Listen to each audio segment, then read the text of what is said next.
No. Yeah, you taking a slide down a brontosaurus's neck, Flintstone style. I can imagine you befriending. Yeah. You know, ride. Yeah, we used to play Ride the T-Rex. Everybody did that. Ride the T-Rex. I was good at it. I wouldn't get thrown for like 5 or 6 seconds. Welcome to PTI, boys and girls. Wilbon handled Monday. Isola took Tuesday. And co-hosting today is our great friend from the podcast, Pablo Torre, finds out, Mr. Pablo Torre. Big cheers. And we begin today, Pablo, with baseball and numbers from last night. We start with 300, the number of home runs Shohei Ohtani now has in his 9-year career. Then 10, the number of RBI Pittsburgh's Ryan O'Hearn had last night against Atlanta. Then 12, the number of Philadelphia's Zach Wheeler struck out. And finally 17, the number of strikeouts by Yankee batters for a second straight night. Pablo, which number is most intriguing to you? This is one heck of a summer A1, Tony. I love the baseball potpourri. I love what do you like, and I like 300. I do.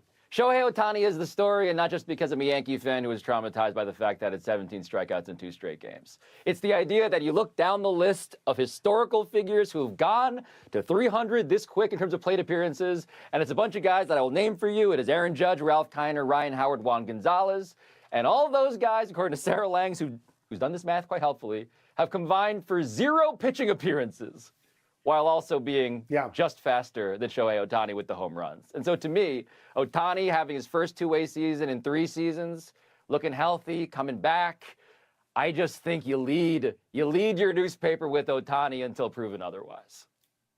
Yeah, you left 2 out. You left out Alex Rodriguez and you left out Giancarlo Stanton. Those are the 6 people who got to 300 home runs quicker than Ohtani, who has taken 1,121 games. And I agree with that completely. The only person or persons, you know, you have to list Aaron Judge and maybe A-Rod that are in Ohtani's orbit. But yes, the question for both of them is, how many innings have you pitched? Yes, you're 100% right about that. I'm going to go through some of the other numbers. I am stunned by 10 RBI in a game. That is now the record in Pittsburgh. And here are some names in Pittsburgh that don't have that record. Ralph Kiner, who you mentioned as a big home run hitter, Stargell, Clemente, Dave Parker, and Barry Bonds. But for me, Pablo, the number that breaks out is the 12. 12 consecutive hits. Okay, so you don't get on by an error. You don't get on by a walk. You don't get on because the pitcher hit you. These are 12 consecutive hits by a player who was a journeyman. This is a 28-year-old player now only in his 2nd year in the majors. This is only, the other night, his 94th career game. He is mostly put in, you know, as a pinch runner and as a defensive replacement. So the question for him is, where have you been all my life? And the only 2 people who have ever done this before, or I'm sure you're familiar with Johnny Kling in 1902. I am familiar, at least, with Walt Dropo in 1952. Those are big numbers. I want to get to your number, though, as a Yankee fan. 17 strikeouts, 2 games in a row, without Aaron Judge contributing to the strikeouts because he's hurt. Like, if I'm you, I'm a little bit nervous about this. I am worried about this. I am worried, and Aaron Judge is the name that we can land on here, because Aaron Judge, when the Yankees have him in the lineup, the sample size is well over 150 games now. They're the greatest team in baseball. When they don't have them, they're close to the opposite, and that would be the concern. I mean, the pitching, of course, always the concern. The bullpen's been great. The starting pitching, less so. But that lineup, which is supposed to be the calling card, I think you need the giant dude at the center of it, even though this is a sport where ostensibly you don't just need one giant dude. But I suppose 34 Ks in 2 games. 34. Yeah, not a lot of Ks. I want to move, Tone, to more fallout from the U.S. men's loss to Belgium at the World Cup, because the focus with this story has now fixed on Christian Pulisic's lack of performance in that game. He lost a game-high 11 possessions in the first half, which was embarrassing. Then he left early in the second with an injury, which was maybe infuriating to some. So if you were writing a column on Pulisic today, what would your angle be? All right, so like I did this for a living. I wrote a sports column. I know how this works. The angle on Christian Pulisic is not just what happened in that game. It's the fact he had no goals. He had no goals in the World Cup this time. 4 games, no goals. And this is the Wonder Boy, right?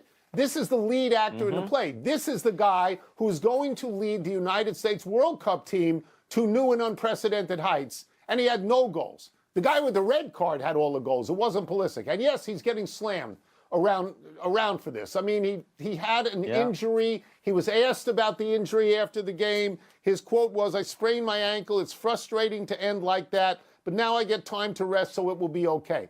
That doesn't bother me, but it bothered Carly Lloyd. And Carly Lloyd's got 2 World Cups. You know, she was on 2 World Cup winning teams. Her quote was, "You rest when your playing career is over." That is a shot at Pulisic. Landon Donovan, who has played on the United States World Cup team more than once, he tried to review all of Pulisic's career, and he basically said, in fact, he specifically said, in easy games, he's there and he scores a lot of goals, but part of that quote is, you know, it's more than just a trend now. In big moments, in big games, he just hasn't delivered, and that is a real slap. You know, I mean, you can't back off and say, but I'm not criticizing him, because you are criticizing him. You're leading him to the water and dunking his feet in the water. Yes. Well, and the other part is that 30 million people, more than there's ever been, to watch a U.S. men's national team play in a World Cup, watched this game. This is not the sort of thing that was just kept in a closet for the soccer super fans to assess. This was your broad introduction to the world. And so, look, this is the story to me. It's that wearing that label, let's read between the lines there, of soft, is really hard to come back from. And it's because he took the Gold Cup off to rest up for the World Cup. And it's because it makes me think of a nickname that you once gave one of your old local heroes, Steven Strasberg, because you used to call him what? You know what I... The Orchid, I believe. The Orchid. The Orchid. The Orchid. Yeah, it's called and the so Orchid. Yeah, blooms on needing certain times. optimal Really sunny circumstances days. when you're supposed to be the guy. I mean, that is more than just a performance issue. That's a character issue too now. The column has to be about Pulisic's immediate failures. There's no question about that.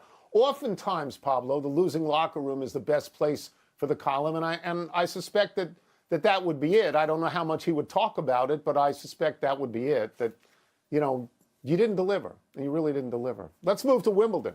Yesterday, we ended up on this show on ESPN2 because Novak Djokovic was in the process of taking 5 hours and 15 minutes to beat Felix Auger-Aliassime in 5 sets. Tiebreakers in the first, fourth, and fifth. Djokovic, the 7th seed, now draws the number 1 seed, Jannik Sinner, in Friday's semifinal. On the women's side, Coco Gauff is the highest seed left in the semis at number 7. She will face Karolina Muchova, the 10th seed, in the semis. Pablo, what chance do you give the 7 seeds, Djokovic and Gauff, of reaching the finals, or anything else you got about Wimbledon you want to talk about? Yeah, so the column I would write is Djokovic. And we've talked about this previously, I forget which year it was, in which you were moved to get off your couch and applaud. Because that's how stunning it was that Djokovic was outperforming his age. And he's 39 years old, and of course Jannik Sinner, who he's going to face, is 24. And so here's the story to me. It's that Djokovic, playing the longest quarterfinal match in the history of Wimbledon, which, according to my records, is a pretty long history, is the guy who refuses to leave the party. He knows that Alcaraz is injured. He knows that Sinner's coming for everything he did. But Djokovic, Tony, is there every time. He's somehow still there, and he's hanging on by tiebreak, by tiebreak, by tiebreak, 5 hours and 15 minutes later. Now, can it be sustained? I hope he gets to. I hope that story continues. But right now, we got to celebrate that he hasn't let go of that rope yet. So it's a complicated issue for me because people who watch this show know that I am not keen on Novak Djokovic, but I am a great admirer of his talent and his record. If he wins Wimbledon, that's his 25th major. That's more than anybody ever. Crazy. All right, and so if he wants to say he's the GOAT, it's very hard to refute that if he's got more than anybody ever. I mean, he has been many of if not most of those majors that he's won, Federer and Nadal were out there. These are great players. It's hard to beat them, and he was beating them. He has gotten lucky here on a couple of levels. One, Alcaraz is not in the tournament. He has to play Sinner, but he doesn't have to play Sinner and Alcaraz. He's 39 years old. Sinner is 24 years old. You're giving away a lot, and you're giving away, you just played 5 sets in over 5 hours, but you get lucky again because there's a 2-day layoff. You don't have to play the semifinal against the guy who you lost to in the semis at Wimbledon last year. You don't have to play it for 2 days of full rest, which, as they say in a trade, is gold, Jerry. That's gold. Look, I think Goff is going to win. You know, she's the only one left. She's won 2 majors. She's the only one left among the women who has won a major. But the actual great story in Wimbledon is this qualifier kid, the wild card kid, Arthur Ferry, ranked 119th in the world, who grew up blocks away in Wimbledon. Everybody is going to cheer for him against Zverev, if I pronounce that right. He's going to be the Wyndham Clark of England. He's going to get booed every single time he hits the ball. That's going to be something. Let's take a break. Yeah. Coming up, where is LeBron most likely to end up? We're going to ask Brian Windhorst. We're also going to ask him what happens with the Warriors if they don't land LeBron. By the way, going back to the soccer for a second, after that Belgian game, nobody sat around and sang "Take Me Home, Country Roads, West Virginia," did they? No. When the coach was kicking water bottles. No. That was Landon Donovan. We've got NBA questions for our great friend, ESPN senior writer and the host of the Hoop Collective podcast, PTI's Omaha bureau chief, Mr. Brian Windhorst. Brian, let's start with the big one, the elephant in the room. Where is LeBron most likely to end up? I don't have a strong answer for you, Tony. I can speculate, but it would just be that with the teams talking to LeBron right now, there's a lot of one-way conversations. They're saying things to Rich Paul. In the case of Bob Myers, he went on Rich Paul's podcast, I believe, basically to speak to LeBron James and pitch him on the Philadelphia 76ers. There's very little or no information coming back, including on what a timeline would be. Now, when I talk to some of these teams that are chasing LeBron, they remain hopeful that their pitches will be received, but they say to me, don't you think he's going to go to Cleveland at the end of the day? And I say, look, if there's no other good options, I think Cleveland would be the default. So what LeBron, I think, is waiting for is for an option to present itself that's more compelling than going home to Cleveland. And because he's going to sign for significantly less than his value, he has no penalty in waiting. So he'll be on the golf course tomorrow, Tony, waiting for something to develop that may catch his eye. I just like that the teams are asking you, Brian, what you think as they're trying to figure out what they think. But they can't get information otherwise. Well, I've learned this about the business. The Warriors, though, what if they don't get LeBron? What happens to them next? Well, they have been big game hunting for months now, Pablo. We know they tried to get Giannis Antetokounmpo. We know the year before they tried to get Kevin Durant. 2 years ago, they tried to get LeBron James at the trade deadline. So they have 3 tradable first-round picks. They have Kristaps Porzingis, who they signed to a $20 million a year contract that is eligible to be traded right now. They are saying very clearly that they do not intend to trade Jimmy Butler. So I think they will continue to go big game hunting and continue to be opportunistic. That is how they got Jimmy Butler, a year and a half ago at this point. But I think basically they're going to just have to wait for the market to develop. And the biggest thing for them is Jimmy Butler's health. Their big addition to this roster at the end of the day could be getting Jimmy Butler back healthy at mid-season or around then. And if it's not LeBron James, that might be their big addition. I want to swing the camera back to the Celtics for a second here, though, because the big move Brad Stevens made, obviously, trading Jaylen Brown. Brad Stevens has now talked about it, the president of basketball ops in Boston. What did you make of what Stevens said about that trade? I don't think he's being 100% honest, which is understandable. I don't think he's fully articulating the reasons that he traded Jaylen Brown, because the reasons that he gives publicly are not compelling. They seem wishy-washy. No. And Brad Stevens is not wishy-washy, right? They came to a firm understanding. He said that he lost sleep over what the fan reaction would be. He didn't say he lost sleep over making the deal. So I think what the Celtics are doing here is they're trying to be at the cutting edge of the NBA. And the cutting edge of the NBA is not having players that are overpaid versus their production and having a lot of depth and a lot of youth. That's what I think the Celtics are trying to lean into. Now, you may come back to me and say, well, wait a minute. Paul George is expensive and he's old and he hasn't been healthy. How does that help them get there? And that is a fair point. But I think what Brad Stevens believes is a shorter contract for Paul George, more tradable. The draft assets that they got, can either be traded or used themselves, and that they can get closer where they want to be. But I agree, if you're a Celtics fan, it looks a little hazy as to what they're doing. We will get you out of here on this. Is there any buzz about what we have already seen early in the Salt Lake Summer League? Yes. Darren Peterson, my God, does he look impressive. Now, there's nobody ever doubted his talent coming out of Kansas. People questioned his health. People questioned his makeup. He came out on that court and showed an entire offensive NBA-ready package, fully furnished. He scored at all three levels: step backs, drives, in transition, in isolation, coming off pick and roll. It was as impressive as I have seen from a guard coming into his first Summer League games in my career. And he's got an incredible moment on Thursday night. He will have played 2 games, has some rhythm, and gets to play the Washington Wizards and A.J. Debonsa. And he clearly articulated he wanted to send a message to the world about his game against Cam Boozer the other night, where he had a brilliant game, 25 points and 12 assists. I think he's going to want to send a message in this game against Washington on Thursday. I know it's just a Summer League game, but I have been extremely impressed with him. By the way, I was also impressed with Cam Boozer. He looked very good, hit a bunch of three-pointers, showed everything he could from Memphis in Salt Lake City. But boy, am I looking forward to see what Peterson can show off when he plays games in Vegas as well.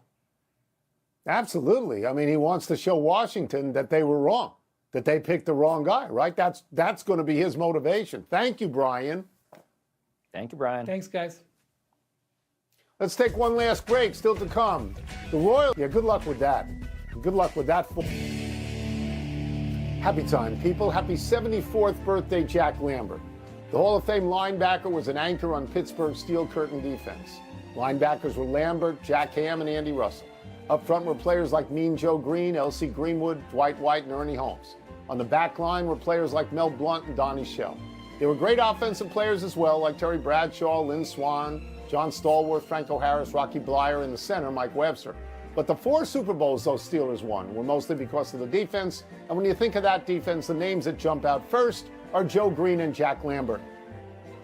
And of course, you mentioned Mean Joe, but Jack Lambert being Jack Splat and Dracula in cleats, underrated nicknames in the annals of football history, I believe. Happy anniversary, Ken Griffey Sr. on this day 46 years ago. Near the end of his run on the Big Red Machine, the Cincinnati Reds outfielder hit a home run off Tommy John and was named MVP of the 1980 All-Star Game. 12 years later, at the age of 22, Ken Griffey Jr. was named MVP of the 1992 All-Star Game. The Griffeys are the only father and son duo to accomplish this feat in baseball history. Bobby Hull and Brett Hull are the only hockey father and son to win the NHL All-Star Game MVP. Bobby won in 1970 and 71. Brett won in 1992. Vlad Guerrero Sr. and Jr. have won baseball's home run derby, but only Jr. won an All-Star Game MVP. I'm doing my demographic research. I'm fairly confident that all of professional sports will just be the sons of former athletes pretty soon.